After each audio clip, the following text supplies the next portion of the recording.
Hello বন্ধুরা, আমার রান্নাঘরে দেখাচ্ছি মুগ ডাল দিয়ে অনেক রকমের সবজি রান্না করা।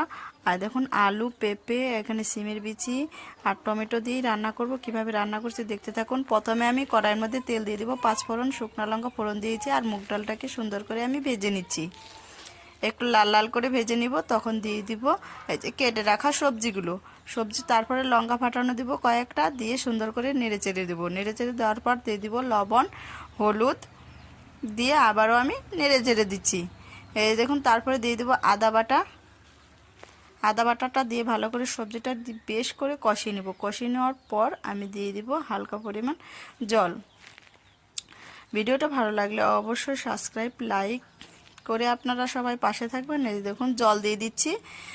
নিরামিষ সবজি কিন্তু খেতে কিন্তু অসাধারণ লাগবে। এই দেখুন ঝোলটা কিন্তু আমার অনেকটাই শুকিয়ে এসছে। এখন আমি এটাকে নামিয়ে ফেলবো।